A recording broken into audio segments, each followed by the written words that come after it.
Some secrets are kept in the basement, others in the morgue. Welcome to Hidden Killers with Tony Brueski, featuring defense attorney and host of the podcast, Defense Diaries, Bob Motta.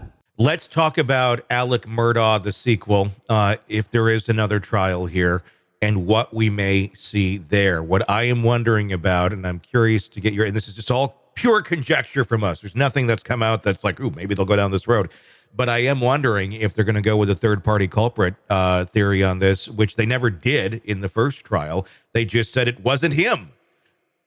Obviously, that didn't work. I mean, would they possibly? I could see them entertaining that. I think a lot of us on the sidelines were going, well, even if it wasn't him, he certainly knew about it. He had some sort of involvement, or this was a horrible shakedown, like a mob hit. I'm going to kill your family, but not you. Something like that. Right. I'm wondering if they would go down that road, or if there's even any sort of evidence to go down that road with. It's a interesting question, but yeah, I mean, you've got to look, if you're the defense, and I have no idea if Griffin and Poot would be the two guys handling it again. Yeah. I'm assuming that they would, depending on money, I mean, they got to get paid, sure, especially for a trial of that magnitude. But, you're looking at what happened the first time. You're sitting down with Murdaugh and saying, okay, that didn't work. Mm-hmm. Okay. So we're not, I know you thought you'd be able to talk your way out of it. You didn't.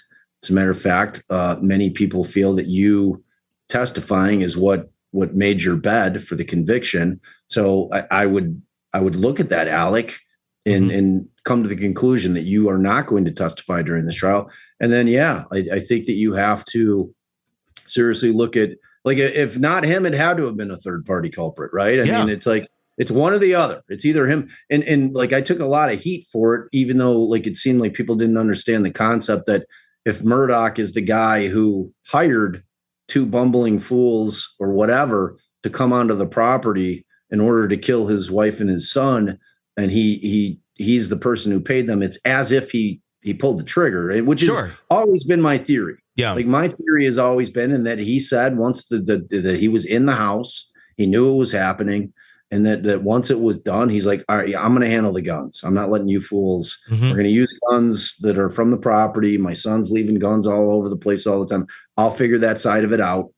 And, but I'm going to handle the guns. I'm not allowing two knuckleheads out there wandering around with the murder weapons that can be tracked back to the crime. Mm-hmm. So I'm going to handle it, which he did. He handled the weapons and got rid of them. So, I think that that's what they have to lean in. Now they're going to abandon the concept of what I think actually happened, is that he did get a couple of knucklehead addicts to come onto his property. He gave them, some kind of signal. Mm-hmm. And then, because like, that's just the way that played out to me, just kind of like in terms of him being there, it went a little longer than he thought. He had no clue that they were going to be able to establish a time of death from Paul's phone, which was groundbreaking. Really, it's the first time I've ever seen where they really did establish a time of death by using the time that Paul's phone stopped operating because the battery wasn't charged, wherein they went back and used Paul's history and say, this is when he throws down a charger. Yep. Like, he doesn't sit out there and allow his phone to die. And, he had plans that evening. There's no way that he would have just allowed his phone to die. Mm-hmm. So like, he didn't know that the video had been taken, down at the kennels. And he didn't know that they were going to be able to do that in terms of establishing that timeline. So like, in his mind, he thought he had plenty of time. He's like, okay, well, like, I'm going to leave the property at whatever, a little after 9, make the drive out to my mom's, go in, lay in bed with her, let people see me. I'm clean. I'm clearly, in his mind, like, to me, logically, that's what makes the most sense. Mm-hmm. It really does. So, but again, like, they can't use that, because then he's just as guilty as if he pulled the trigger. So they'd have to like ignore all that part, and which changes the game for Creighton. In terms of Waters, has to say, okay, well, if they're going to go with that it was two other dudes, well, then he hired him, mm-hmm. But I think Creighton will stick with that. Alec was the trigger man. Yeah. It's like, I just don't know about that. I like that part of it was always like, as big of a sleazeball, horrible human being that guy is, I mean, like you just can't deny the fact that he was definitely a family man. You know, he valued his people. I don't know.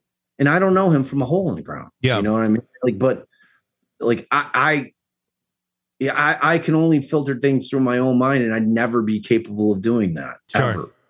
You know what I'm saying? Yeah. Like I am a family man. I cherish the people that I love. And but who knows, man, you know? So I mean, it definitely has enough elements to like, or I think the result will be the same, but I think it'll still be an appointment trial to watch. Oh, without a doubt. Yeah. Like, it's not going to be the same trial. I think at that point, like Creighton will realize that he doesn't have to put on 3 weeks of the financial crime shit on the front end. I think that he'll slice that down considerably, and, you know, and he'll be able to really kind of to get this thing to where it's a real tight ship in terms of the case that he's going to put on. So I don't anticipate it'll be as long. I think that the defense will probably get rid of they'll get rid of the two gray boys, the miniature gray boy shooting theory, that video that the defense used, that demonstrative evidence, and they'll probably try to get a little better demonstrative evidence done in terms of, you know, because like my thing when I was watching that video, I'm like, okay, well, what about just taking a knee? That puts you right at the right place. That's exactly what one could do. It's not, you know, two short people that. Right. He went and found two Oompa Loompas. Yeah. He went to Charlie's Willy Wonka's factory and recruited a couple of Oompa Loompas to do the shooting. Yeah. Wouldn't that be? Reality can sometimes be stranger than fiction. Wouldn't that be quite a case if we did find out he did hire two short people that committed this crime, and it was all that's like truly what took place.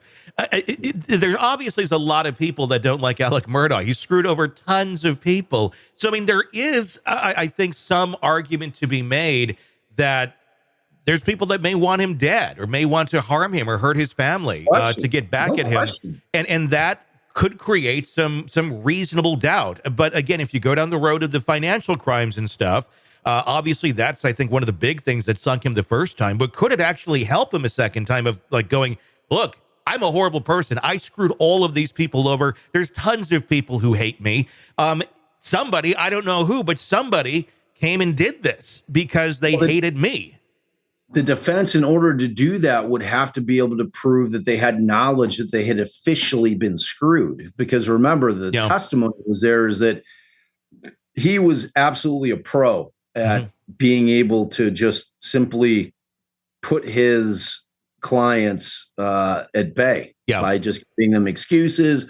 Oh, this is what's going on. Like the defense would have to be able to put on evidence that somehow some of his clients became aware of the fact that he had in fact stolen their money. You know what I mean? That they were like, otherwise that thing falls short, right? I mean, like no one can have a motive to kill somebody for them, you know, like feeling, oh, this guy stole all my money, if they don't know that he stole the money, you know, because like clients in cases realize that these things can take forever. You know, I mean, they'll talk to their friends. They're like, yeah, you know, civil cases can take a long time before you see money. I mean, they do. Sometimes people wait 6, 8, 10 years to get paid on civil cases. So they can drag, you know, so they'd have to be able to establish that. I don't know if they can or not. But yes, certainly if they're able to establish that somebody or multiple clients had actual knowledge that the guy was stealing their money, then that becomes because for these folks, this was their entire life. You know, they were absolutely relying on this money. I mean, some of these people had injuries that were catastrophic that they needed the money in order to be able to get the medical care or, you know, like treatment that they needed. And, you know, that is the kind of thing that could motivate somebody to want to kill somebody for sure. Without a doubt. To be able to prove it like everything else. Well, it's going to be fascinating when this happens, if this happens. I'm going to bet that it will. But round 2 for Alex Murdaugh. Wow. All right, true crime addicts, let's cut the crap. You're knee-deep in the gory details of your favorite podcast when suddenly a commercial hits like a bad meal. Seriously? You deserve better. Upgrade to True Crime Today Premium Plus on Apple Podcasts. where you can binge without those annoying ads. Plus, get extended interviews that go deeper into the darkness and early access to episodes so you can be the first to know. It's like trading up from fast food to fine dining, but with more blood. So, go ahead. Search for True Crime Today Premium Plus on Apple Podcasts. Subscribe and feast on the good stuff.